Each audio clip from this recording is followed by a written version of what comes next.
গরুর গোস্ত না খেলে কি আমরা মরে যাব নাকি? কথা বলেন না কেন? নাকি গরুর গোস্ত না খেলে মুসলমান হওয়া যায় না? বর্তমান সরকার বলছে গরু মহিষ কুরবানি করা যাবে না শর্ত ছাড়া। এটা তো আর এখনকার আইন নয়, এটা তো আজ থেকে প্রায় ৭৭ বছর আগেকার আইন। ভারতবর্ষ স্বাধীন হওয়ার পর ১৯৫০ খ্রিস্টাব্দে পশ্চিমবঙ্গে পশু হত্যার ব্যাপারে এই আইন পাশ করা হয়েছিল, এই আইন তৈরি করা হয়েছিল। এর পূর্বে যে সমস্ত রাজনৈতিক দলগুলো এই বাংলার রাজত্ব পরিচালনা করেছে তারা কেন এই আইন প্রয়োগ করেননি এটা আমি জানি না। তবে বর্তমান যে সরকার এসছেন তারা বলছেন আমরা এই আইন প্রয়োগ করতে চাই।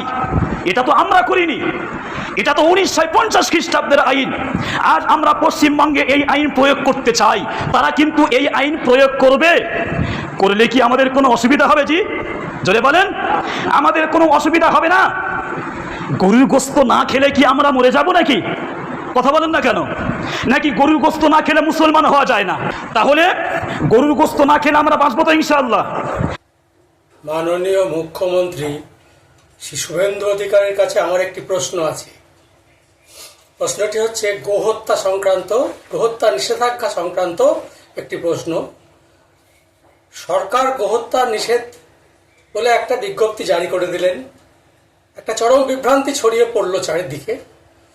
মুসলমানরা কুরবানি করেন, গরু কুরবানি করেন, বেশ, গরু কুরবানি বন্ধ করে দেওয়া হলো, মুসলমানরা গরু কুরবানি করলেন না। আপনার কথা মেনে নিলেন, কিন্তু তাহলে তো প্রাণী হত্যা নিষেধ করলেন। কি জন্য করলেন নিষেধ? কারণ গরুকে হিন্দুরা গোমাতা বলে মনে করে। বেশ, সেটাও ভালো কথা। ধরুন ছাগলকে যদি কোনো ধর্ম দেবতা বলে মনে করে বা ছাগল মাতা বলে মনে করে, তাহলে কি ছাগল হত্যা নিষেধ হবে? যদি প্রাণী হত্যা নিষেধ করতে হয় তাহলে কোনো প্রাণীকেই হত্যা করা চলে না। সেটা ছাগল, মুরগি, গরু, ভেড়া, হাঁস, যে কোনো প্রাণীকেই হত্যা করা চলে না। অথচ মানুষ খাদ্য হিসেবে প্রাণী প্রাচীন কাল থেকেই ব্যবহার করে আসছে, খাদ্য হিসেবে তারা সেগুলো গ্রহণ করে। প্রাচীনকালে তো প্রাণী হত্যা করে খাওয়াটাই ছিল রীতি, কারণ তখনকার দিনের লোকে চাষবাস জানতো না।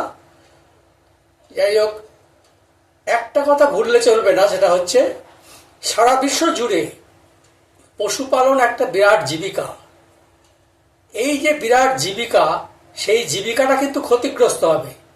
যেমন যারা গো পালন করে বড় করেন, ছোট গরু, বাচ্চা গরু কিনে এনে পালন করে বড় করেন, পরবর্তীকালে তারা সেটা বিক্রি করে তার থেকে একটা লাভ পাওয়ার চেষ্টা করেন এবং সেই দিয়ে অনেকের জীবিকা নির্বাহ হয়। তাহলে সেই লোকগুলি কি করবেন?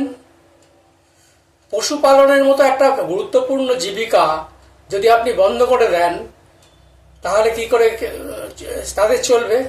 তাদের একটা ব্যবস্থা করতে হবে। আর আপনি হঠাৎ করে বিজ্ঞপ্তি জারি করে বললেন যে গোহত্যা নিষেধ করা হলো, তাহলে যে লোকগুলো গরু পালন করছিল, সামনে ঈদ, তারা জানে আমাদের গরুগুলো বিক্রি হবে, কোনটা 2 লাখ, কোনটা 3 লাখ, কোনটা 4 লাখ, এরকম দামে বিক্রি হয়।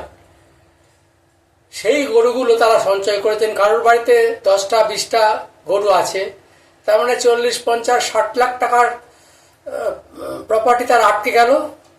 তারা হয়তো লোন টোন করেছেন। সেই সমস্যাটার সমাধান আপনি কি করে করবেন? যে কোনো একটা সিদ্ধান্ত নিতে গেলে তার চতুর্দিক বিবেচনা করে তো সিদ্ধান্ত নেওয়া দরকার, যাতে কার ক্ষতি হবে, কার অসুবিধা হবে, কার পেশায় আর্থিক লোকসান হবে, এগুলো তো ভাবা উচিত। এগুলো না ভেবে একটা হঠকারী ডিসিশন নেওয়াটা কি ঠিক হলো? হবে না, আমার মনে হয় ঠিক হলো না। ভালো করে ভাববেন। আমি কারোর হয়ে বলছি না, হিন্দু মুসলমান কোনো লোকের পক্ষেই আমি বলছি না। আমি বলছি মানুষ হিসেবে যে লোকগুলো পশু পালনকে জীবিকা হিসেবে নেয়, তারা তাহলে কি করবে? যারা গোপালন করে। আপনাদের এক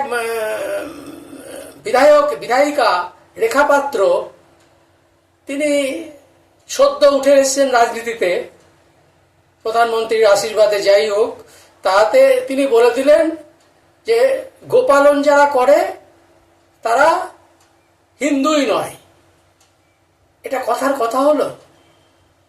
এই ধরনের আলটপকা মন্তব্য করলে সেটা দলেরই ক্ষতি, আপনাদের ভাবমূর্তিরই ক্ষতি। কথাটা ভাববেন, গভীরভাবে ভাববেন। অনেক ধন্যবাদ বন্ধুরা, এই পর্যন্তই। যদি ভালো লাগে সঙ্গে থাকবেন। অনেক ধন্যবাদ।